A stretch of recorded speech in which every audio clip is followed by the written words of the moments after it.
start by tombeing or falling onto our supporting leg, which is in a plie. The back foot is off the floor in a coupe back. Then you switch feet. So what was your back foot, you're now standing on. It's in a releve.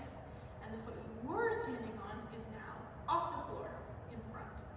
Then you're going to switch again. Whoop. Now this foot that you were standing on is open to the side, and this foot that was up, you're standing on. So that's the 3.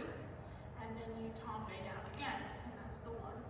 Tombe means to fall. So you ended up in the same position as where you were originally on the other leg. And then you switch. This foot is off the floor. So right foot is off the floor. Now left foot is off the floor. Right foot's in releve. Now left foot's on the floor. Right foot is off. And again. Now right foot's on the floor. Left is off. Left is on. Right is off. Right is on. Left is off. And then you do that again. Tombe. Up. Open. Down. Up. Open. Down. Up. Open.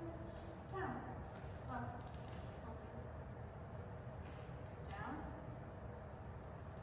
Up. Open. Down. Up. Open. A little faster. Down. Up. Open. Down. Up.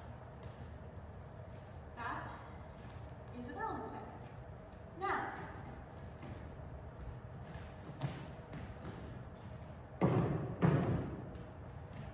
when you're in the center, you can do a balance without your arms like this. Down, up, open, down, up, open. Or like this, with your arms in allonge. Down, up, open, down, up. The most commonly given arms for balance are just side to side, one arm in second, one arm in first. We'll practice those arms. They lean. The balance then goes towards your arms. If you choose to do your arms in a balance hand. The head also goes towards the arms.